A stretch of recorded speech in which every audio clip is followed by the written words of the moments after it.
as you look at your goals and dreams, and I want you to expand them, and it's very important to realize that I found that most people fail in life, not because they aim too high and miss. Most people fail in life because they did just like I did for so many years. They aimed too low and hit. They didn't believe in themselves. So I want you right now, as we begin to think about the lessons and all the things that you've experienced and all of the comments and stories and strategies and lessons that you've had, I think it's time to revisit and look at your goals and dreams, and let's raise the bar. I remember as a kid, we would be in the backyard and we would play jump, and somebody would get on one side of the stick, my sister and then my brother, we would run and we'd jump over it. And then they say, raise it up a little bit higher. We have to back up and we run and we'd jump over it again. And then we say, raise it up a little higher. And the higher it got, we had to begin to change our approach and how we were going to get over the bar. And that's the same thing in life. And so right now, I want you to think about your goals and dreams as you begin to raise them a little higher. And I want you to say with me, it's possible. It's possible. You know, the easiest thing that I do is speak and train people how to speak. Go into prisons and juvenile detention centers, into high schools and colleges, speak before thousands of people. I can do that in my sleep. Let me share with you the most difficult thing I've ever done in my life. And it took me years to do. And that was to believe that it was possible. To believe that I can do it. Given my circumstances, born in an abandoned building on a floor, being adopted, being labeled educable mentally retarded, failing twice in school, no college training, never worked for a major corporation. To believe that I had something of value to say, that somebody would want to listen to me, to believe that somebody would pay me to talk to them. Have you ever thought about something you wanted to do and you talk yourself out of it? I remember going to see Zig Ziglar, who I consider the #1 motivational speaker on the planet, and Dr. Norman Vincent Peale when he was alive, and Robert Schuller. I used to see them and I would be so pumped up and inspired after hearing Jim Rohn, who recently passed, one of the great motivational speakers of all time, and Charlie Tremendous Jones. And I would go to my car pumped up, saying, yes, yes, yes, I can. And then after a while, my mental conditioning would kick in. I would say, Les Brown, you can't do that. You don't have a college education. Les Brown, you can't do that. You don't even know who your parents are. Les Brown, you can't do that. You failed twice in school. Come on. Ever thought about something you wanted to do and you talk yourself out of it? There's a proverb that says, if there's no enemy within, the enemy outside can do us no harm. That's why it's important that you make it a point every day to review these lessons, to get them deep, not only in the conscious mind, but the subconscious mind, and get them in your spirit. Well, how often should I do it? Do it until you are producing the results. That's how often you should do it. And you never stop, because once you stop, that's when those negative thoughts will come back. Once you stop, that's when you will begin to doubt yourself. Once you stop, I'm telling you what I know. Yes. Every day, it's a selling job on you. It's possible. I can do this. I can make this happen. No matter how bad it is or how bad it gets, I'm going to make it. It's possible. Yes, your dream is possible. Say that to yourself every day. Feed your mind with words that you write and words that you hear and words that you speak to yourself. Feed your faith, and your doubts will starve to death. Say to yourself, it's possible. It's possible. It's possible. Even when you have no evidence to point to, say to yourself, it's possible. There's nothing as powerful as a made-up mind. It's a struggle sometimes to do that, especially when you have people around you telling you that it's not possible, that you can't do it. And they're constantly pointing out your failures of the past, constantly reminding you of all of the things that you don't have going for you. I'm reminded of the story of the two little boys that were playing on some ice during the winter. And as they got further out on this ice, one fell through the thin ice And so the little fellow that was still on top of the ice, he was trying to save his little buddy. And he couldn't reach him. He was trying to pull him. He could see him through the thin ice as he got further away from him, struggling.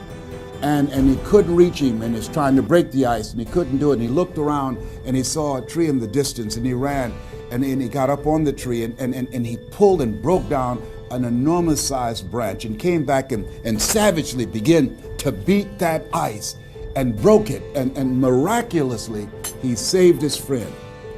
And when the paramedics came, and they were able to revive this little boy, they were scratching their heads. They're trying to figure this out. Said, how could this little pruny fellow go up in a tree and break off a branch this size and then come back and beat and break the ice and save his friend? They thought it was just miraculous. It was baffling. And an old guy who was there said, I can tell you how he did it. And they said, how? How did he do it?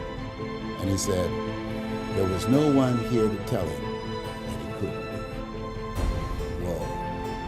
What could you do?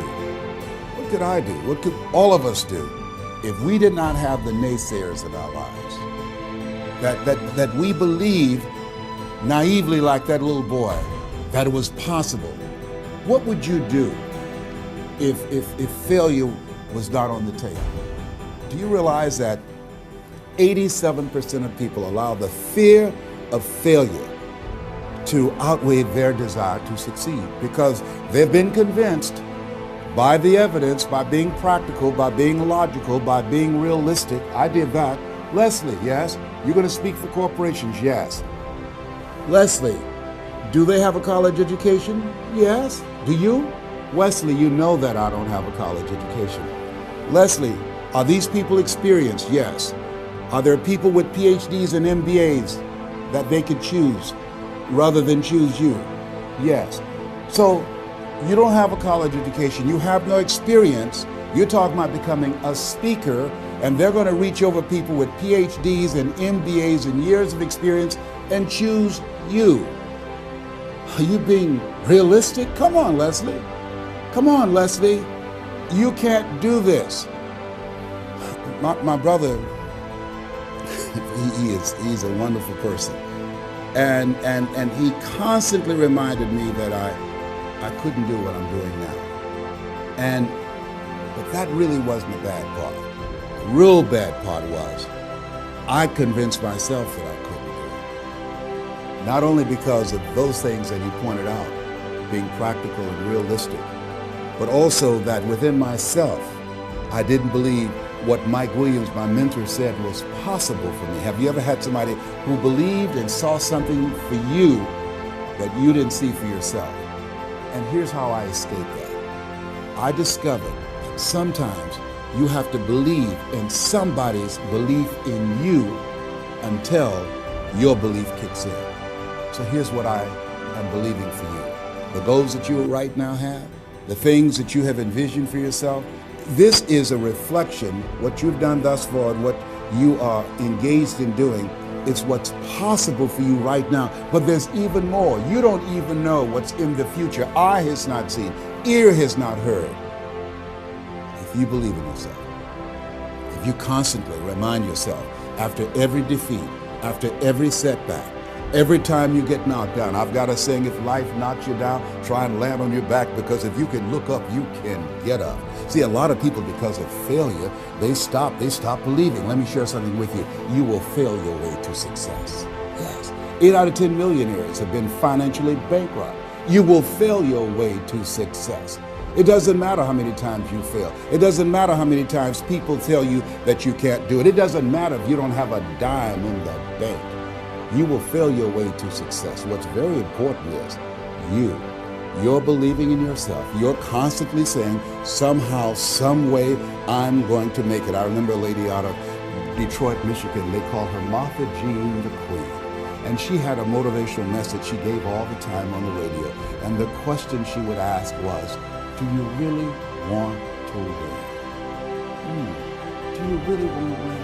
And she said, if you really want to win in life, you've got to believe in yourself when no one else does. You've got to believe in yourself. See, it's easy to believe in yourself and to have faith if you have a good bill of health, if your relationship is working out fine, if you have money in the bank, if you have a secure job, if your mortgage note is paid current, if the children are acting like they have good sense. It's easy. If you go to a doctor, they say, oh, you're doing real good, I'll see you next year. It's easy to have faith then. Let me tell you when it's really tough to have faith. When you lose your job, when you lose your retirement, when you go to the doctor and they look at you and say, you have cancer. Cancer is the most feared word in 7 different languages.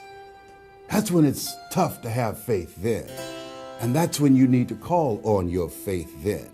They said faith is the oil that takes the friction out of living. That's when you need to believe in yourself then and judge not according to appearances and say to yourself, it's possible. It's possible. I can make it. It's possible. I'm going to get through this. It's possible. I'm not going to allow this to get the best of me. Yeah. I don't know what you're up against. I don't know what you are facing, but here's what I do know. You've got something special. You've got greatness in you. And I know it's possible that you can live your dream.